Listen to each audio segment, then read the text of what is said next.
Umoja means unity. This is a response to the recent attacks by NAAM and the Urban League, Duwamish Territory, Seattle, Washington. The African American Heritage Museum and Cultural Center is the original campaign to divest from the Seattle Police Department and invest in the Black community. Today, like a quarter of a century ago, it is under attack by the Urban League and the Northwest African American Museum, whose first director was FBI agent Carver Gayton, and who just 10 days ago held a press conference calling for 2,000 more police officers. Since Juneteenth, Elder Omari Tahir, who is founder of the African American Heritage Museum and Cultural Center, along with a growing number of community members, including original African American Heritage Museum artist and residents Earl Debnam, they have been asserting the African American Heritage Museum and Cultural Center's property rights by hosting an outdoor museum with exhibits programming from 10 a.m. to 8 p.m. that is guarded at night by the 74-year-old Baba Omari and museum volunteers. This past week, we have heard that the Urban League board member called a number of Black community leaders in an attempt to generate support for the violent and unnecessary act of calling the police to suppress the peaceful protests.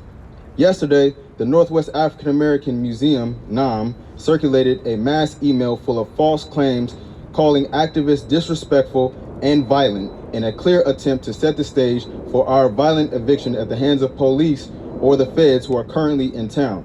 It would not be the first time. At its heart and its inception in 1981, the African American Heritage Museum and Cultural Center has been about divesting from the police and investing in community. For 3 years, elders Omari Tahir, Earl Debnam, Patrick Haggerty, and others occupied the site of a proposed police precinct at 23rd and Yesler and successfully blocked the placement of a precinct with the historically Black Central District. The activists countered the city's intentions to invest in policing with a proposal to instead invest in a cultural institution dedicated to uplifting and empowering the Black community, especially the youth. In 1985, the community declared the abandoned Coleman School building as the African American Heritage Museum and Cultural Center, marking the start of the longest occupation of a public building in U.S. history. At the time, the African American Heritage Museum and Cultural Center's occupation was nominally supported by the establishment.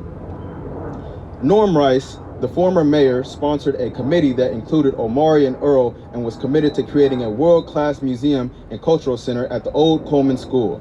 The building was sold to the African American Heritage Museum in 1998.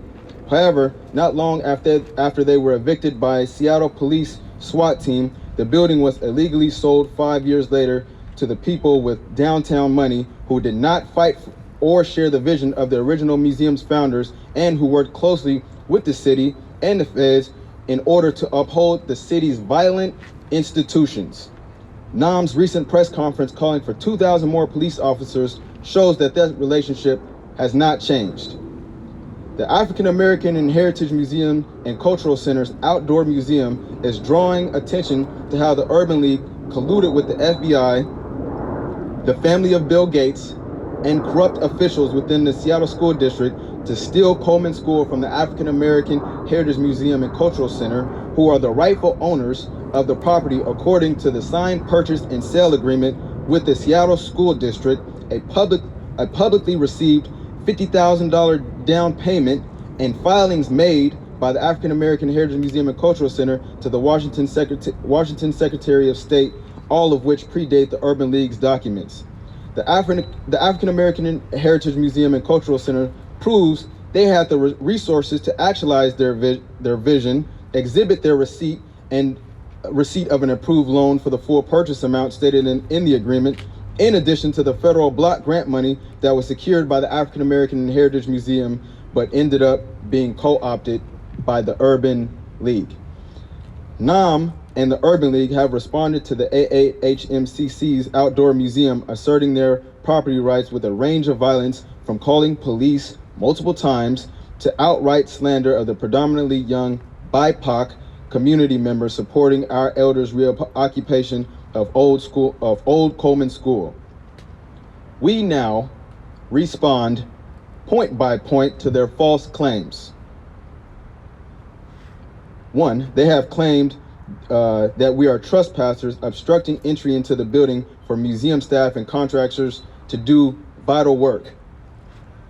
Firstly, we are land defenders, healers, and community members, not violent trespassers. We are organizers creating positive programming, honoring the building upon the legacy of our elders and the original 13-year occupation on stolen Duwamish land. Since June 19th, an alarm company, a rat inspector, the fire department, the police, and NAAM's own maintenance workers have all freely accessed the building through separate entrances. No one has denied the opportunity to do vital work, not even NAAM's maintenance worker who was ordered to board up the windows to the front door unnecessarily. 2, we are here with one single demand. Any and all entities obstructing the African American Heritage Museum and Cultural Center's rightful control over our land and infrastructure are asked to please cease and desist from such obstruction. Former obstructors will be welcome to participate in our project under the AAHMC's CC's leadership as long as they are willing to do so. We are here for justice, not revenge. We fail to see how this is threatening or menacing. We are deeply rooted in an understanding that no one is free until Black and Indigenous peoples are free. We are guests here on Duwamish land in Africa Town and take leadership from our elders, If anything, the Urban League and NAAM have been threatening and menacing to us, not with ultimatums, but with their own actions. NAAM has not shown an openness to collaborate. They called the police on us 3 times before anyone from the organization actually came to engage with us. Against the wishes of Baba Omari and his family, they then called the fire department for a wellness check, claiming he's mentally unwell, calling him diseased, in an attempt to diminish the righteousness of his well-documented claims and to distract from the fact that their first course of action was to call the police and bring violence and harm directly to us. By doing so, NAAM has maligned its own reputation, not us. We have engaged directly with the residents to share the original and persistent vision of a world-class African Heritage Museum and Cultural Center to express care that they transition to safe, comfortable, and affordable housing. The truth is that none of the design options considered in the 45-page 1994 mayoral report ever had any apartments. While we sorely need more low-income housing, it is equally true that we need positive cultural institutions controlled by grassroots of the Black community.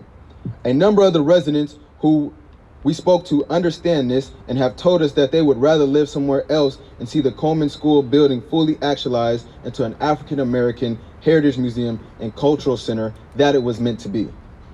We have been told that the Coast Management hired the Urban League and approved by the city maintains a climate of fear and intimidation. Management regularly leaves notes to the residents in the elevator threatening eviction and referencing tenants who have been evicted. In contrast, a resident has asserted to us, "You humanize the building, you bring humanity and light." In their letter, NAAM claims the residents, families, and children of low-income housing in the broader community around Coleman School building, including some visitors to the park adjacent to the Coleman School building, such as Jimi Hendrix Park and Sam Smith Park, are distressed and frightened of the trespassers' disruption and damage. We are deeply disturbed by this lie. Since Juneteenth, Baba Omari, Earl Debnam, and museum volunteers have brought new life to the building and its surrounding areas.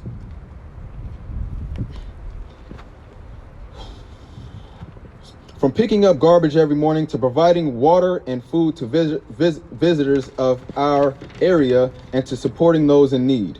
We are hosting art exhibits and have open studio time. We have been collaborating with many organizations to bring family-friendly positive programming, including work with Black Stars Farmers to create garden beds that bring literal life, food, and nourishment to the community right in front of the museum where the land is sadly filled with nothing but gravel. Community organizations have partnered with us in solidarity for healing, justice, Filipinx liberation, anti-imperialism, and education about Blackness. Families, community elders, and Black youth have filled the space with art, teach-ins, cookouts, rallies, calling for the defunding of the police, and conversations about the history and their vision for the future of their community. We invite the Urban League and NAAM to show us exactly what damage has been done other than their reputation, which has been completely self-inflicted. In closing, we affirm our commitment to uplifting the legacy and heritage of Black artists and cultural workers, decolonizing spaces for Indigenous and Black liberation and healing. We warmly invite you to visit us this Saturday from 1 to 9 p.m. during Umoja Fest, Day of Unity, to see for yourselves what has been built here. There will be a march from 23rd and Union to Jimi Hendrix Park. We hope to see you there. In Unity and Struggle, the African American Heritage Museum and Cultural Center. Hashtag free the land. ASAP. You know what I'm saying?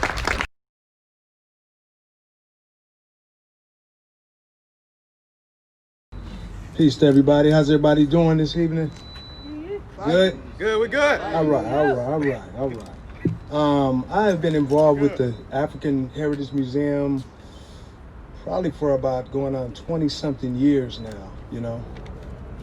Yeah, probably for about 20-something years now. And I've seen a lot of things come, I've seen a lot of things go. You know, I've seen a lot of things change with the city, but some things change for the better, a lot of things change for the worse. But one thing that I'll say is that it's been like a climbing a mountain, you know? It has, you know, there's been some good points, there's been some high points, there's been some low points.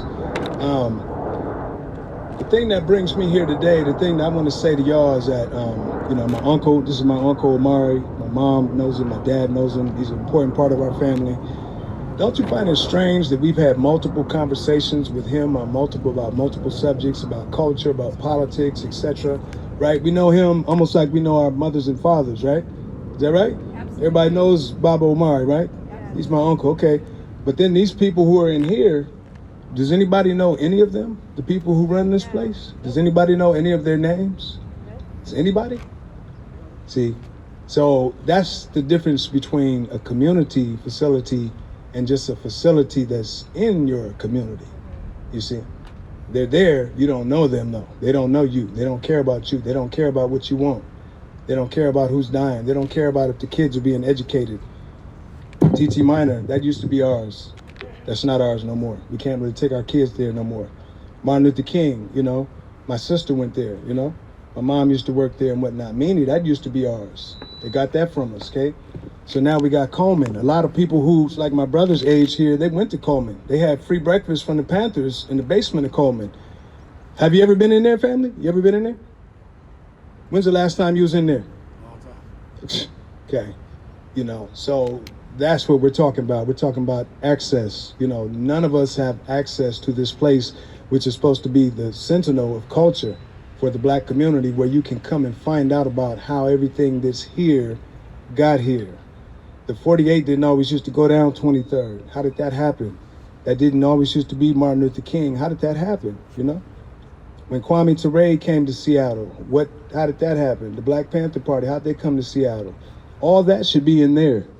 All of that should be housed in there. Langston Hughes, how was that built? Who sparked that effort? Who spawned that effort? All of that should be in there. The man who founded Washington State, who was a Black man, that most people don't know. All of that should be in there. The history of who Albert Pike is. Who knows who Albert Pike is, yo? Albert Pike was the founder of the Ku Klux Klan, the main street in Seattle. All of that should be in there. All of that should, instead of the twistery, should be the history. The Black history that you never get taught in school, or you get 1 month of. They wouldn't even have to do 1 month. They could just bring the kids here, right? So I think that's what we all here for, y'all. You know, I don't want to go too much into it, but when I think of, you know, the African Heritage Museum, I think of all the Black history that we didn't learn in elementary, in middle school, in high school, in college, right? That we don't see on the TV. Here, we want to do a radio station. We want to have kindergarten classes. We want to have art displays. We want to have concerts, you know? Because with African culture, we don't just monologue you, you know? No. We slide it in on you through music, through food, through fashion shows, all kind of different things. You're getting culture. I would say it's a learning community. This is what we want to bring out of this. I don't know what they're doing in here. It's a big X. X is the unknown. Somebody know. We're going to find out, but, we know what we want to do. Thank you, guys. Thank you.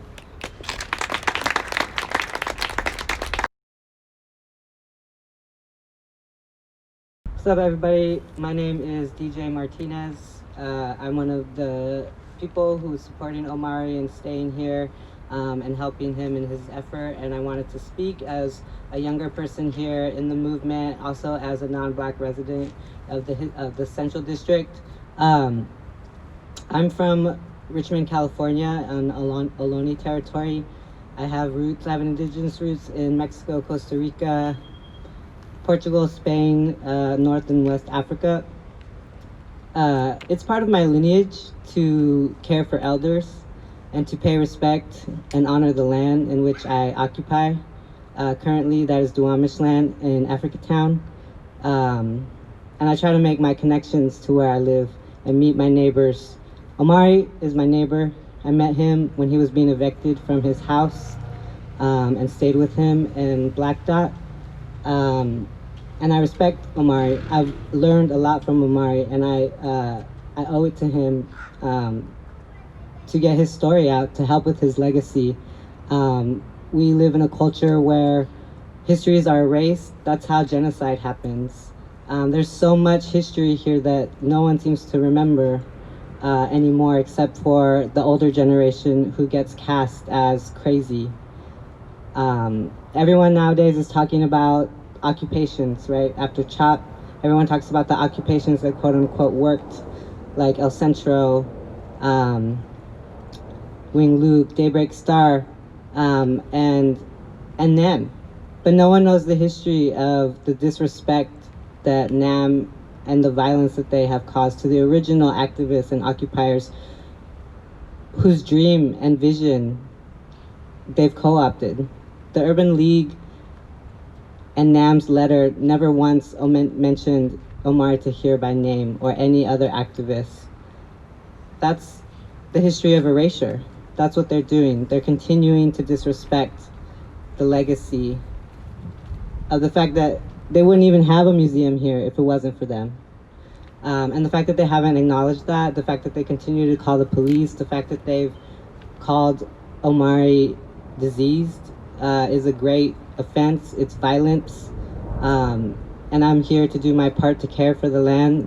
We've brought gardeners here. This land is empty right here. Why? It's not. That's totally disrespectful to the original people of the land and to the residents who could be getting free food. So that's just my piece. I know a lot of people don't know what's happening here, and so I want to put a face and a name to the people that are staying out here.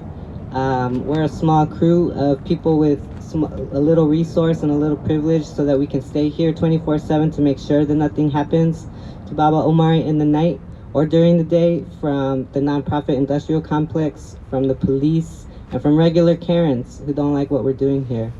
And at the end of the day, I'm for Black and Indigenous liberation. I'm for land back, and I invite anyone who lives by those principles to come and join us.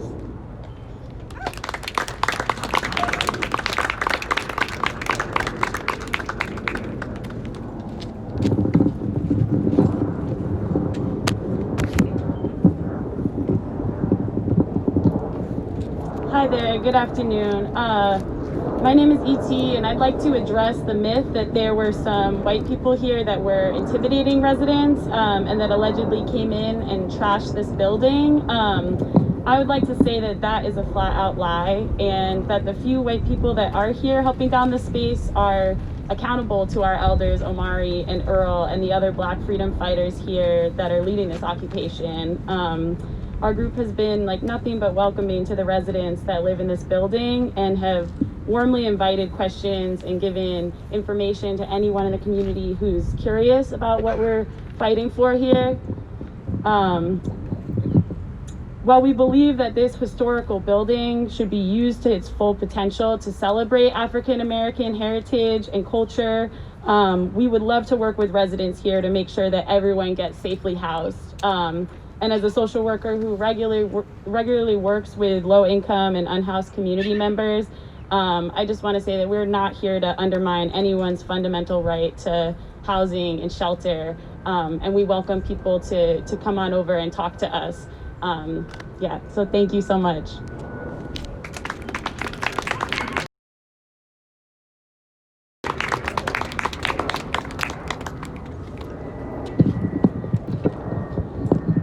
Okay, peace and blessings. My name is Reverend Mother Mandisa. I am from the Kiamsha Temple of Awakening. We are an activist artist academy and network. I have come to let you know that this press conference is about Black excellence. Right here before me, you have decades and decades and decades of veteran activists, artists. I am a hip hop minister, meaning I'm harnessing infinite power to heal our people. That is why we're here today. I became a part of the fight for the African American Heritage Museum back in 1996 when I was a student at the University of Washington. So I can tell you unequivocally that 99.999999999999999% of what was said in that letter, in that email that was sent to this community of activists, was unequivocally false. At the end of the day, they are playing a shell game with this building. I am a professional business owner, and it is very easy. You can go to the state right now and you can find out all kinds of information about my business, who owns it, and all kinds of information. We shouldn't have to go on a mystery tour to find out what's going on with this building. They are playing a shell game. We are the rightful owners of this building. We are not trying to displace anyone from their home. What we're trying to do is we're trying to hold the government accountable, who said that they will defund the police and put the money back into our communities, but we don't trust them.